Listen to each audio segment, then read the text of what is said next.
Welcome to the deep dive.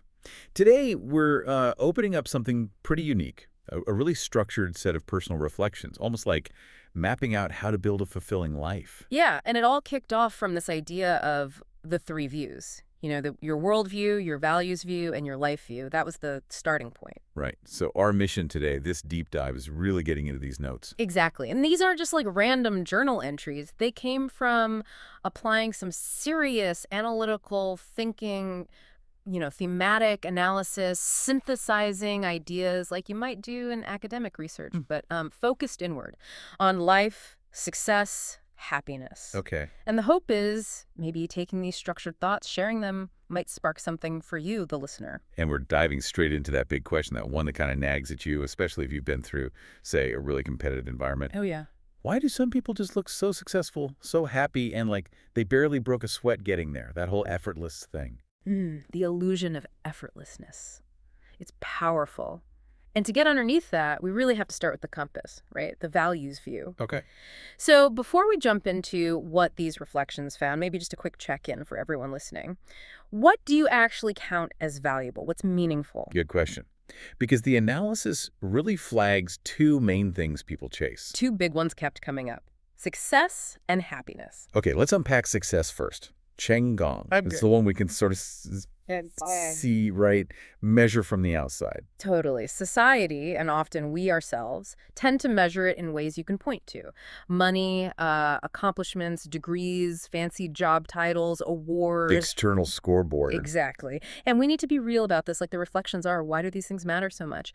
Well, the source calls it a kind of concrete foundational value. Concrete foundational value. What does that really mean in practice? It means it's not just about ego or status, although that can be part of it. It's often about, well, security, stability. Having that money, that degree, that job gives you a safety net, right? A base to operate from in the world.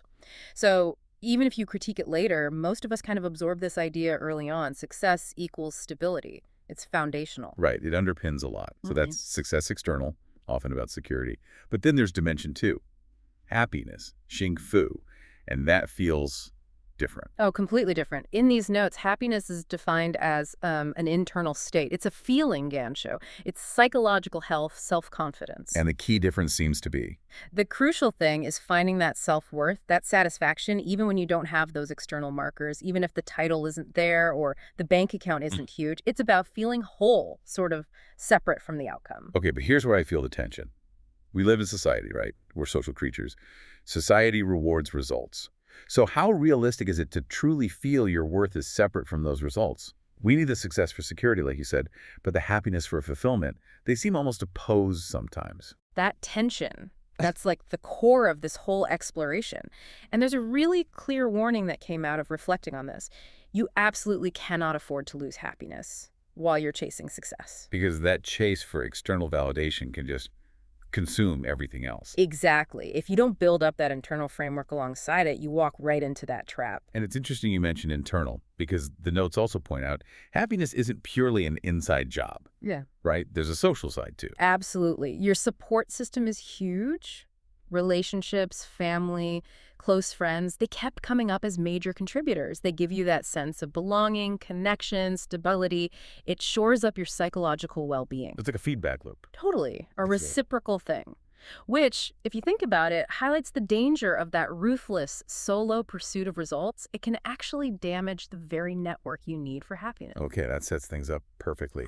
We've got success and happiness, and how they map onto time. Yeah. That seems important. Yeah. Success is usually framed as a result.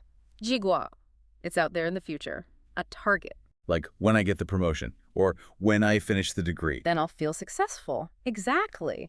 And initially, the whole point of digging into this was trying to figure out how do you get to that future result, that success, without it feeling like such a painful grind? How do you make it seem, well, effortless? But happiness. Yeah. That's happening right now. It is. I remember one specific reflection in the source material about a really intense academic period. After finally hitting this massive goal, submitting a huge piece of work. You'd expect euphoria, right? Right. And there was relief, definitely. But the actual feeling of success, it lasted maybe like a day. 24 hours, before the brain just instantly latched onto the next worry, the next goal. Wow, so the payoff is super short-lived. So fleeting. And that experience really drove home the point you find in these notes. Okay, yes, we're social animals, we pursue goals, but the deeper, more reliable source of happiness, it happens in the moments. It's in the process. The journey itself, the day-to-day effort, that feels more controllable, more certain than some future outcome you can't guarantee. That is the absolute core insight. You can control your effort, your engagement today. You can't fully control the result tomorrow. So if you only focus on that uncertain future target, You're setting yourself up for constant pressure. chronic pressure, perpetual dissatisfaction, you end up spending like 99% of your time feeling not there yet, just waiting for that tiny 1% moment of celebration that, as we said, doesn't even last that long. Which means we need to kind of redefine progress, seeing the progress itself as the win, as a sign of psychological health. Yes, that internal feeling of moving forward, of learning, of trying, that's the reliable reward. And that connects everything back together, doesn't it? Yeah. The process isn't just something you endure to get the result. It's the engine. It's essential for getting the result in a way that doesn't burn you out or make you miserable. So how do we tie this all together? What's the synthesis? How does understanding this help achieve that sense of effortlessness we talked about? Okay, so this is where the reflections connect outward, to established ideas. The notes specifically mention Tal Ben-Shahar, the Harvard professor famous for his positive psychology course. Right, I've heard of him. And his work basically backs this up. He argues that focusing on the process, actually finding enjoyment and engagement in the effort, it makes you better. How so? It helps you stick with things longer, you perform at a higher level, you're more creative.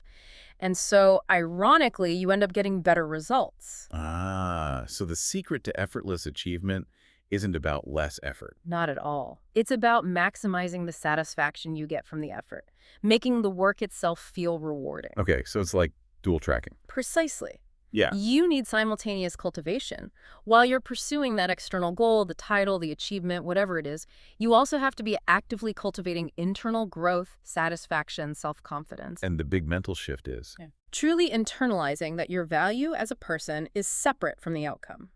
You are valuable now, whether this specific project succeeds or fails, whether you get the promotion or not. I still find that the hardest part, though. Yeah. How do you really convince yourself of that intrinsic value when, let's be honest, the world outside is constantly grading you, judging you based on results? How do you do that practically? That's the million-dollar question, isn't it? And the reflections actually move right into practical application.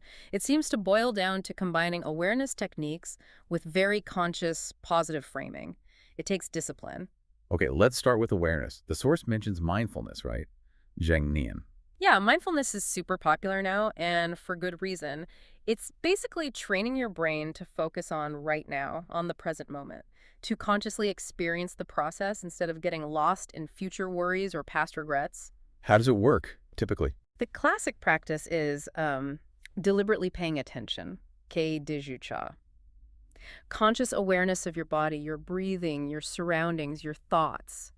The goal is to really amplify your perception, to feel life as it's happening. Okay, but here's a potential pitfall we mentioned earlier. If you're already feeling anxious or down or frustrated about something. Right. Mindfulness just amplifies whatever's there. Yeah. So if you're feeling negative, turning up the volume on your senses might just make you feel more negative. It's not necessarily a fix on its own. So it needs something else. Exactly, which is why the analysis stresses combining it with techniques from positive psychology. Two main things. First, try to minimize judgment when you're being mindful. Notice the thought or feeling without immediately slapping a good or bad label on it. Easier said than done sometimes. Oh, definitely. So, second, if judgment does happen, you notice stress, you recognize a setback, you have to consciously pair that awareness with positive guidance. You need to actively reframe it. Can you give an example? Walk us through how that reframing actually works. Let's make it concrete. Okay, classic situation. You're working on a big project. You blow past an internal deadline. Your immediate thought might be, ugh, I failed. This is a disaster. I'm behind.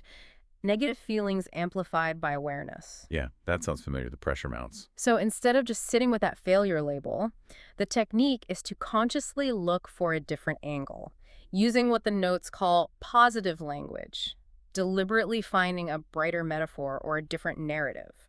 So what would that sound like? You acknowledge the missed deadline, okay, fact, but then you might reframe it internally as, say, this shows my commitment to quality. I didn't rush the crucial final check. Or maybe this delay actually reflects my improved realism about timelines and resources. Or even, okay, I learned something about planning from this. So you're taking the exact same event, but consciously changing the story you tell yourself about it. That sounds like work, like building a mental muscle. It is internal muscle building.